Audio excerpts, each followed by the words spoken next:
lead EVA officer for the STS-117 mission. Keith, welcome to the console today. How did today's spacewalk go? Well, it went very well today. The interesting thing about today's EVA is that it was a fourth EVA. We had only trained to do 3. So everything we did today was more or less kind of gravy, considering that this crew had trained to do all of the launch locks, launch restraints. They were able to finish those up on this EVA. We were able to go get some get-aheads done, so it went remarkably well. Great. So did Pat and Steve accomplish all the big objectives? Yeah, we put a pretty aggressive timeline together, but most of it were get-ahead tasks. So we got all of the major objectives done. We got the solar array alpha rotary joint launch locks, launch restraints removed.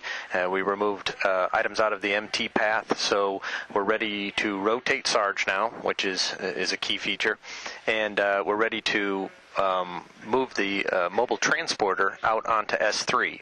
And that's a big step getting ready for 13A1 when they bring up the S5 element. Okay. Now, why'd they have all that trouble with those debris shields? Well, they're pretty tight tolerance covers that fit on there, and they're pretty complicated. So the problem is that they've got to do some very, very fine alignment, and they've got to get the holes lined up. And really, it's a difficult task to do on the ground, and even more difficult to do on orbit.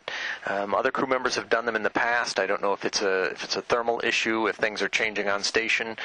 We had 2 crew members at the work site that spent a pretty good deal of time trying to get it perfectly aligned. The other problem is that while they were doing that, we were kind of running out of time during the EVA, so we had to call it quits ahead of time. They may have been able to get the Zeus fasteners, which are kind of these complicated fasteners that go over a pin and you rotate and it kind of locks it in, and that's what Jim Riley had problems with on the previous EVA. So they didn't even get those to the point where they could engage them, which is kind of... it means that there's work ahead for somebody else in a future flight to come back and figure out exactly how to get them. What we did do is leave them in a configuration where we can route tethers. The tethers that are routed on there will hold it for the next 3 months or more. So we're in good shape from that configuration. Okay. There are a couple of lower priority tasks that weren't done. When will you get those accomplished? Well, there's a group of people, and their job is to monitor all of those kind of get-ahead tasks that exist out there, and they have the list. They look at flights where they've got some extra time in their EVAs to put them in.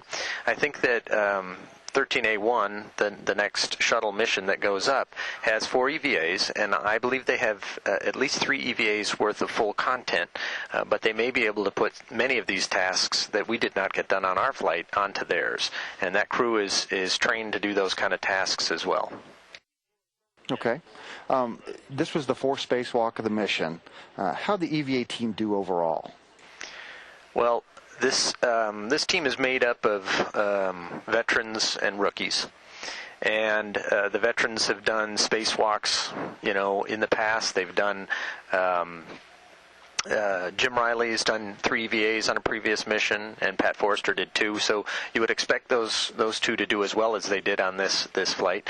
The rookies were gentlemen that had proved themselves to be very good in their pre-flight training and prep work, and they did outstanding. They did they did right on the timeline. They followed the procedures. It was just fun to watch, really. I mean, they did just an outstanding job. Great. And Keith, what's next in the world of spacewalking?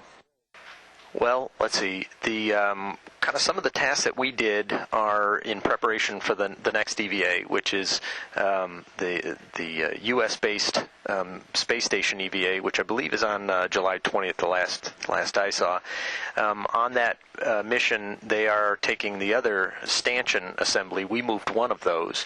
They're going to take the other one and get rid of the flight support hardware that those 2 are on. So we we got the road set for those guys to complete that task, which is kind of cool. And then after that, we've got the next shuttle flight, which is STS-117, and I already mentioned they've got 4 EVAs on that flight, and a lot of the stuff that we did as get-aheads for those guys included articulating portable foot restraints out to the end of S4 for those guys. We also did their Rocketdyne truss attach system called RTAS. We did 4 of the soft dock features for that. So when they get out there, they're going to be ahead of the game to install the next truss element, the S5.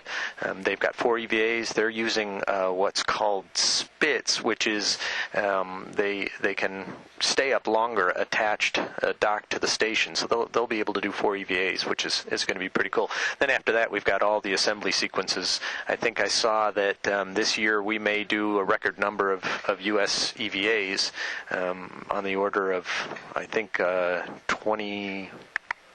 Well, it's quite a few. It's over 20. It's a lot. So we'll break the previous record of 21, I think. Something like that. Okay. Keith, thanks a lot for taking time to come talk with us today, and congratulations on a great set of EVAs on STS-117. All right. Thank you.